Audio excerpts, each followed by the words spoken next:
The question for both of you, 50 first, why this project? Why now?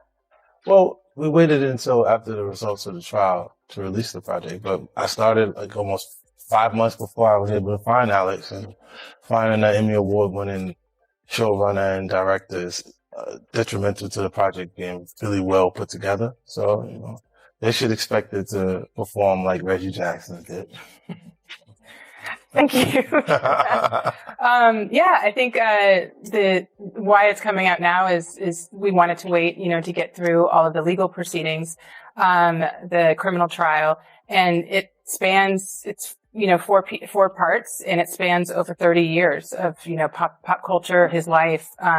So it took some time, to say the least, to put all of this. 50 Cent is back dominating headlines, but this time it goes far beyond the usual hip-hop drama. His documentary levels explosive allegations against Sean Diddy Combs, and the reaction has been instant shock. But according to 50 Cent, what the public has seen so far is only the surface. He claims crucial details were left out, details that if revealed could flip the entire narrative and force people to see this story in a very different light. The villain. Your favorite villain? I kind of like Diddy. When people say I'm a troll, I say, I don't know why you're saying I'm trolling people. I'm doing what you've conditioned me to. In a recent interview, comedian T.K. Kirkland revisits the long-simmering tension between 50 Cent and Sean Diddy Combs. Kirkland believes Diddy's decision to become involved with the mother of 50 Cent's child was no accident. He describes it as a deliberate move, one that crossed an unspoken line of respect. With Diddy's power, wealth and status, Kirkland argues there were endless alternatives.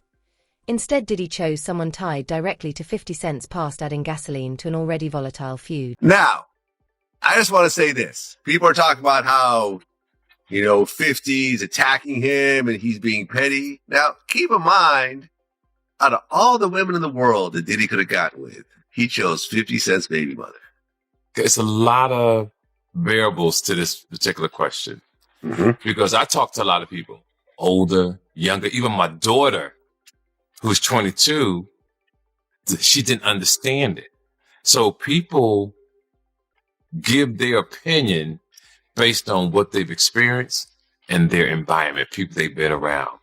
So to the people that understand boundaries and respect, I always tell men you should never date another man's girl if you're not aware of it. If you know it, then it's wrong. But if you're aware of it, it's like basketball players that we talked about this before. Football players who date the same women. Yeah.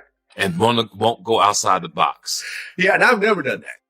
I've never in done my life, I can honestly say at 52 years old, I have never dated someone. According to T.K. Kirkland, this wasn't confusion or coincidence, it was a statement. A calculated message that raised serious questions about Sean Diddy Combs' sense of loyalty and boundaries. 50 Cent's documentary frames this moment as a deep personal betrayal, and the revelations have left many viewers unsettled and questioning what really happened behind the scenes. He was an ex of a friend of mine. Right. Sometimes I found out a girl that I'm messing with that also messed with this other dude that I know in the industry, whatever. That's a little different after the fact, but I would never go into it if that's was his girl. It's really the wrong thing to do. I've been presented in my lifetime. Women have come to me and they'll say, oh, my ex-husband, or my husband that passed. And when I was in my 30s, I leaped and did it because I said, if I died and was in a relationship and my baby mom was fine, ain't nobody gonna think of me. They're gonna think the person. So this is just some real shit. As I sit here today, knowing that there's an ocean full of women. Billions. There are billions of women. Billions. Right. And that's the whole thing about Diddy. Diddy's not some nerdy dude who just happened to find some IG model and, oh my God, this is the girl of my dreams.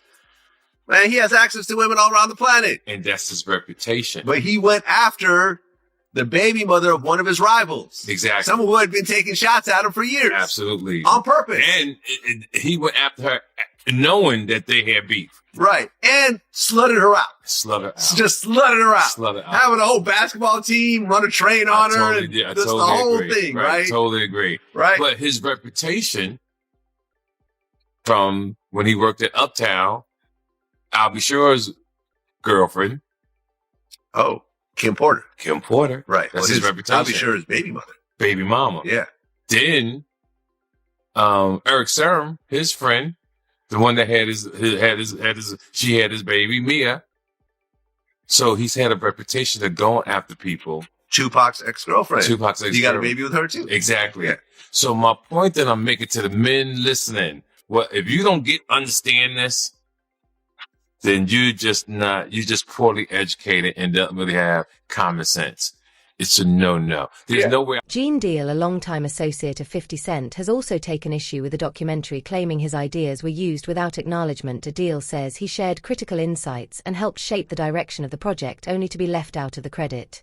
His accusations have sparked debate over who truly owns the story, how original the documentary really is, and whether proper recognition was intentionally avoided, especially given 50 Cent's strong influence over the final narrative. It had to be down, the documentary had to be downsized. You understand?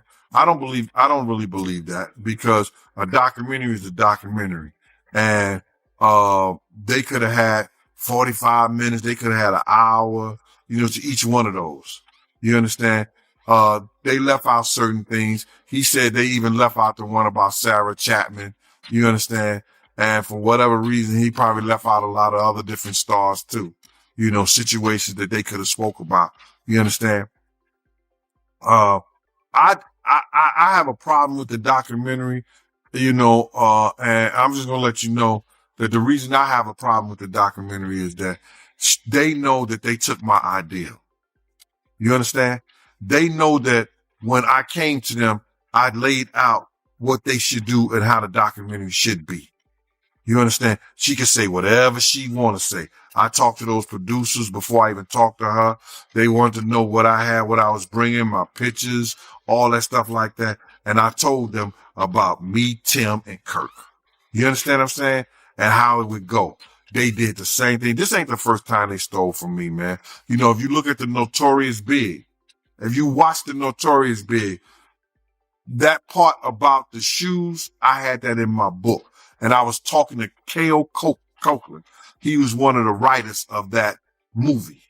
And I told him about when I let Big use my shoes at Soul Train Award. You had this old flunky ass dude, Mike B, get on Angie Martinez's show and talk about, Big, he wore mixed max shoes and he went out there and performed. When you go look at the film, you go look at Big performing that on that show, ain't nothing mixed match about them shoes. There was $800 Maury's, size 14D. Big wore 14E. E means that his shoes is a little wider than mine. He struggled, but he put them up on and he went out there and performed.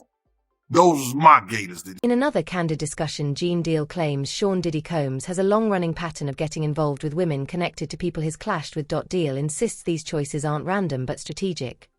From connections tied to Tupac Shakur to others linked to major industry figures, he believes these relationships are less about romance and more about leverage.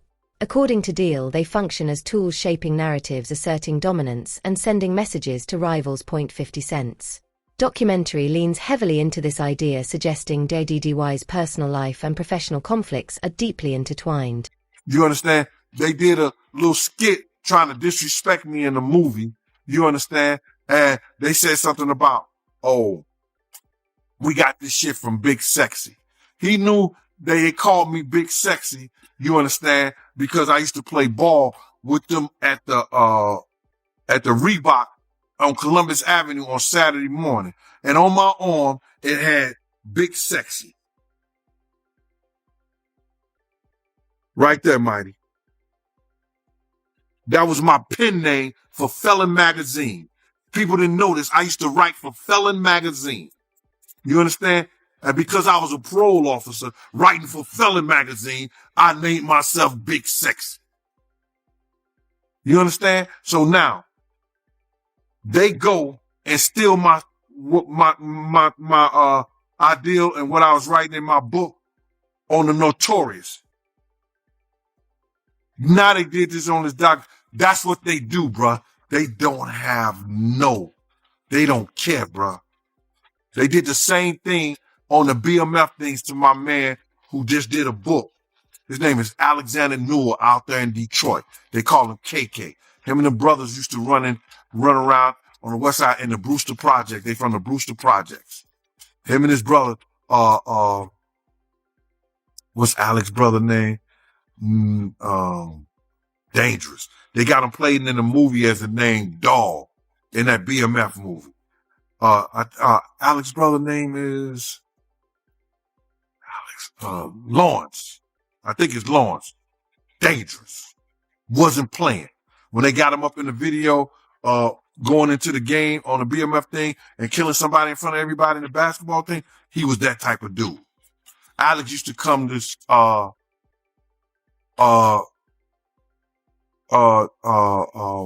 Harlem to see me. He actually took me to him, my man Kevin Thigpen. We all went to Atlantic City. We seen the show Beauty. Mark Curry adds another layer, sharing disturbing experiences that point to Sean Diddy Combs' controlling behavior. He recalls an incident where Diddy exploded at a producer simply for speaking to Kim Porter. T.O. Curry, it was a clear display of possessiveness. He describes Diddy as someone who tightly manages everyone around him, keeping his inner circle under constant control, especially when it comes to personal relationships. We had a time. Alex was the man. You know what I'm saying? So now they take his story, all the stuff they just switch it around, change it for the BMF thing. That's what they do, bro. They caught me out there. Am I mad at him? I said, everybody, and you got, yo, why 50 didn't, fight for you to in the movie and the whole thing. Man, he don't supposed to fuck up his money for me. Why should he mess up his money for me? Nah, that was my fault. I shouldn't have told him shit. Or I should have had them sign something. If you do the documentary in this way, you owe me. Because it was my idea. They can't tell me they had that idea because they didn't know they had Tim. They didn't know they had Kirk. You understand what I'm saying? They didn't know that. Because they came to me first. So, that's what they do, bruh. That documentary, and if 50 do another one, and I heard he's going to put it on YouTube or do whatever he's going to do, Puff ain't going to have nothing to do with that. Puff ain't going to have nothing to do to try to stop that because he can't. Because if he could stop it, it would have been stopped.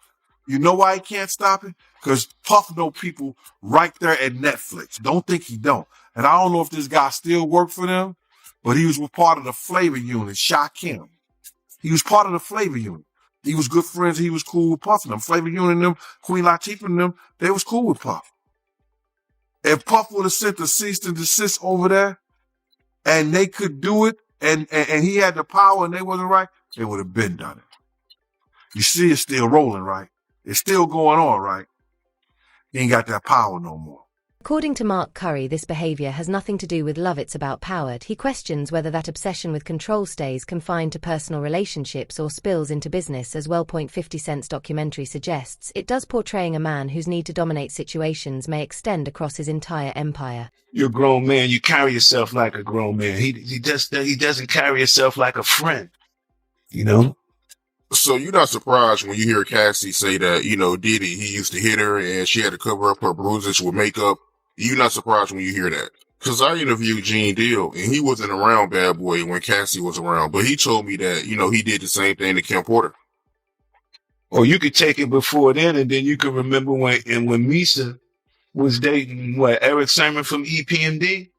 And that was her childhood boyfriend, like coming up. They was the, lovey-dovey couple.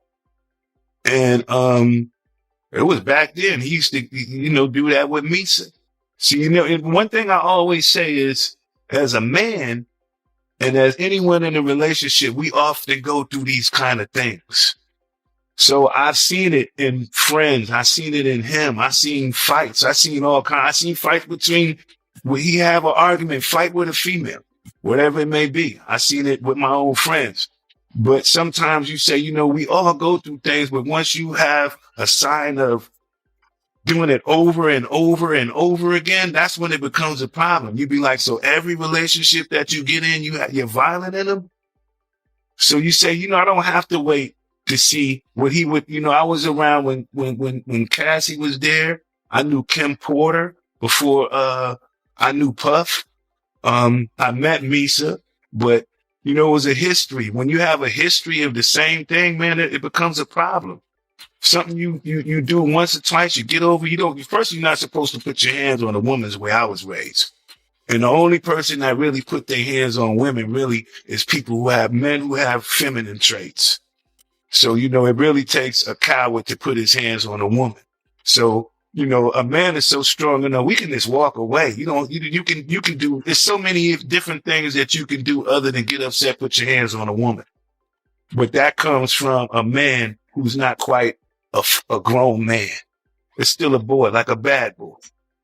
And speaking of Kim Porter, because you knew Kim Porter, is it true that Diddy broke her nose? Bust her nose, man. But it was all, Gene Deal also raises alarming concerns about Sean Diddy Combs' past relationship with Kim Porter. He claims there were incidents behind closed doors that never reached the public. Deal references a moment on a boat where Porter reportedly fell, but he believes the real story was never told. These claims paint a far darker image than what fans saw in the media and raise questions about why such concerns were buried for so long. 50 Cent's documentary brings these allegations forward, urging viewers to re-examine Diddy's carefully crafted public image. Unless they can hide unless she did her book on Google Duo and it's in the clouds and they could get somebody to get it out of there, she ain't got no book. It's just a conspiracy. Kim, it was alleged that she did have a book and that her book was about to come out. And she was talking about all the perils, everything that she went through in the music business and with Diddy. All the men that they slept with together, because there were men that they slept with together. There were swinging times that they slept with together.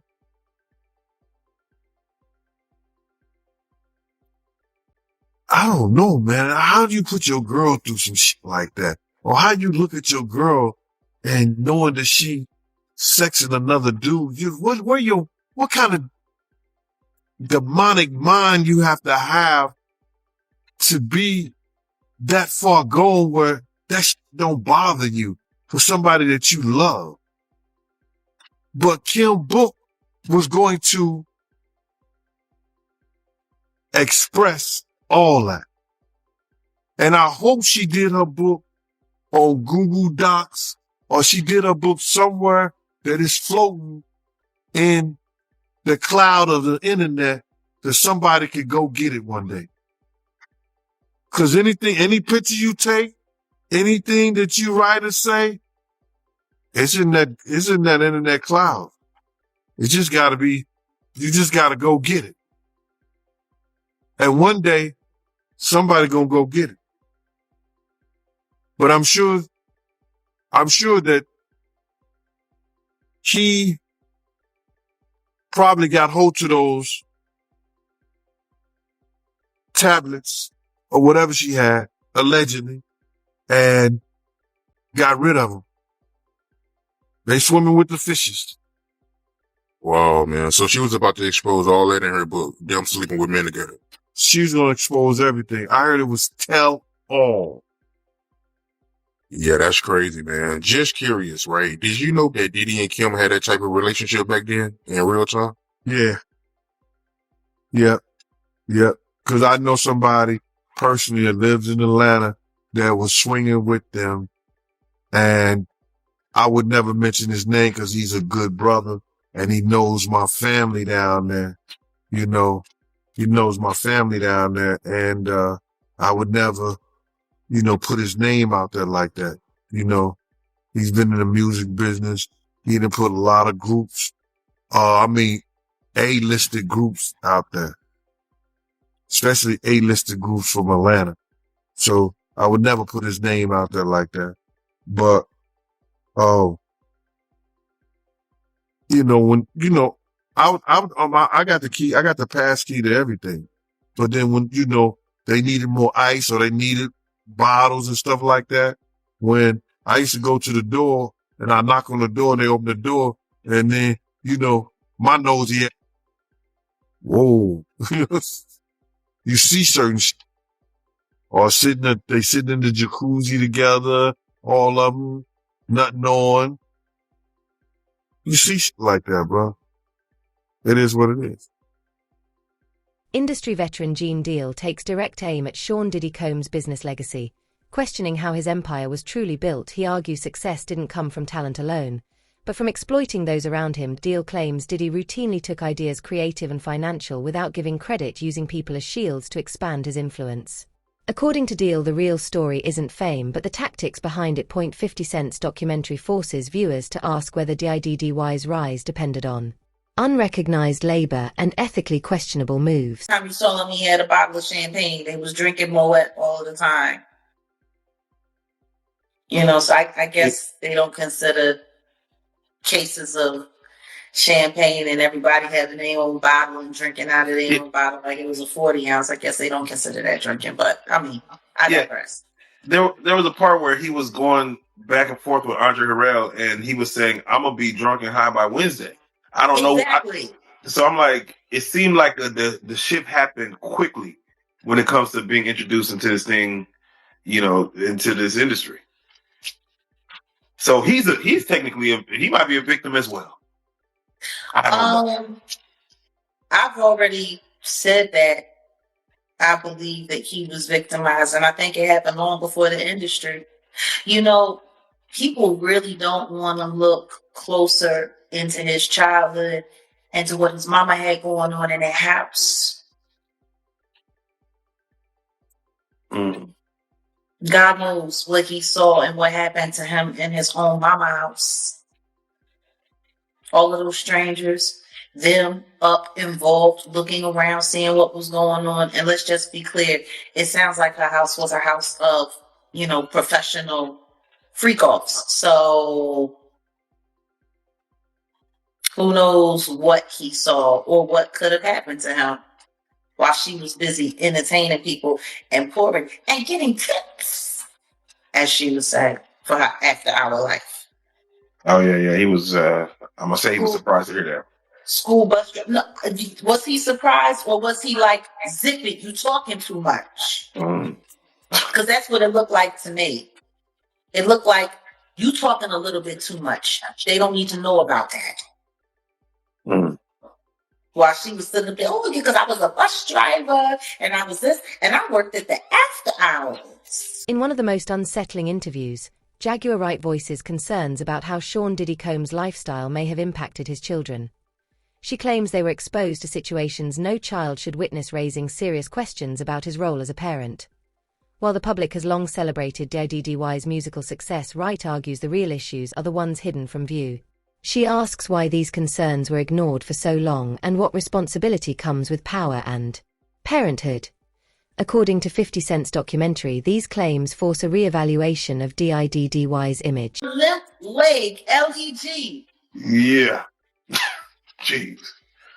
What straight grown man says that to another grown man? Because it sounds like the leg that he was referring to was his pee-pee skirt. And again, we're bouncing around, but for Lil Rod, that whole part right there where he stated, you know, they would all just be drinking, and then all of a sudden everyone's out of it, and he would wake up with women next to him. Sometimes he'd wake up with Diddy next to him, not remembering what happened the night before. Yeah. That's as wild as it gets, man.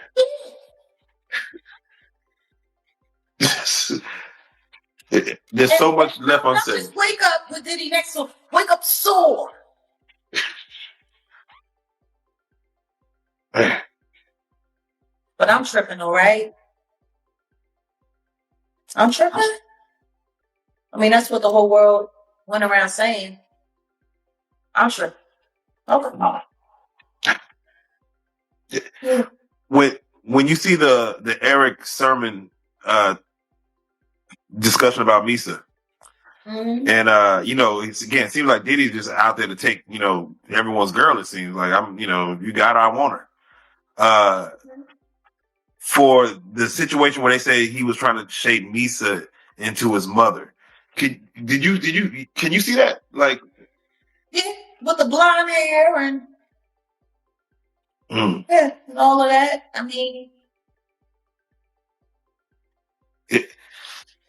somebody Really? asked a question: what kind of man puts his hands on his mother? The same kind of man that parties with his mom. The same kind of man who kisses his mom in the mouth. The same kind of man who seems to. Multiple insiders have spoken about Sean Diddy Combs' infamous party's exclusive events said to attract powerful figures across entertainment, business and politics. Yet despite their reputation, the documentary barely touches them. That silence has fueled speculation about what details were intentionally left out and who exactly was in attendance. The lack of transparency raises questions about Diddy's unseen influence and the networks that operated quietly behind closed doors, as highlighted in 50 Cent's documentary. They had a bunch of blaxploitation movies being played around the house all the time. They grew up with the Mac playing. They grew up with Superfly playing. Like, I mean, if that's what you got going on, you got two women in the house and there's no men around, and these are what the little boys are watching. You got basketball players coming over late at night. You got hustlers coming over, PIMPs coming over, women who look like they were modeling for Jet Magazine coming over. Like, it sounds like the nature of the environment is what shaped their perception of what cool was. So yeah, I mean, I'm sure for him it was, oh man, that's who my dad was. You know, we glorified these characters. Like, even if you look at Biggie Smalls' name, Biggie Smalls is a character from an old Portier Cosby film. Uptown Saturday Night, I believe. 40th Street Black and all of those characters that they had in the film. Biggie Smalls was played by Calvin Lockhart. Big gangster from, I believe, St. Louis. Like, all of these characters.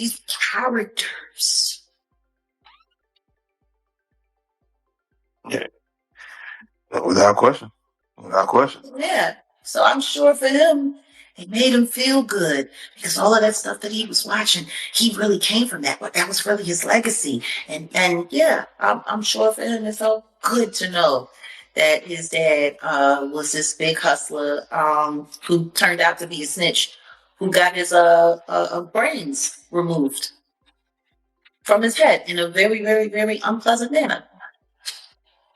That's his Jack, there was a part in the documentary he kept saying, God told me to do nothing. Yeah. He's telling y'all need to do something. God tells me to do nothing. What are your thoughts on that? This is what my thoughts on that. God said no. That's what God said.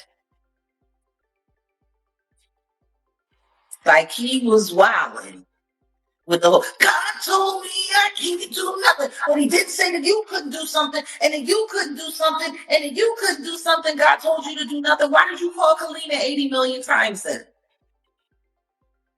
If God told you to do nothing, if God told you to be still. Speaking of God, did you see him with Little Rod working out? Oh man, that was while they were on the come down from all of the pharmaceuticals and all of the weirdo behavior and all of the alcohol. Jaguar Wright also addresses Sean Diddy Combs' long-standing fixation on Tupac Shakur. She believes that obsession shaped both his personal decisions and his career moves. From aligning with people tied to rivals to adopting elements of Tupac's image, Wright argues Tupac's shadow loomed large over Diddy's choices. It raises a critical question. How much of Diddy's behavior was driven by competition, imitation, or insecurity? 50 Cent's documentary suggests this influence ran deeper than anyone realized. Yeah, no, Kirk Burroughs, he had said that, Diddy had, put his hands on his own mother, from what it happened long before the fame or long before his notoriety. During the first tragedy that made him famous, the City College celebrity basketball game that claimed 9 lives. Very similar to what happened with Travis Scott down in Houston for Astroworld. Isn't that funny? Isn't that such an odd coincidence? Diddy did that thing, and 9 people ended up passing away at the end of it. Travis Scott did that thing, and 9 people ended up passing away. Like it's the coincidences are so I know. interesting. He no one got in real trouble for that. No one had to, I guess you could say, pay the piper in creating Bad Boy. He knew to take the business and put it in his mother's name. So therefore they can never seize those assets. Technically everything is still in his mother's name. Kind of like how what is it, D4VD, the David kid, did after that girl came up, hacked up into pieces in his car. Yeah. Yeah, he came back home to Texas, right outside of Houston, and started turning over assets immediately. While his PR team was lying, saying that he was cooperating with the police when the police have made it very clear as of late, he has not cooperated at all, left the state almost immediately. So when he so-called moved out of the house, on, what was it, Doheny, and now they've changed the name to Vireo. Isn't that funny? Girl gets found cut up in pieces right around the corner from a rental property, and they literally changed the name of the street within weeks. Isn't that interesting? Oh yeah, no. Huh? Yeah, no, that was that's not a coincidence. I know. Like I'm just, I guess the reason why I'm bringing up certain things is because a lot of people are trying to make this seem like it's just a Diddy issue rather than it's an industry issue. So let me ask, because him putting his business in his mother's name and the U.S. attorneys trying to go after RICO that he used his business as an enterprise to do these sexual deviant things. Yeah.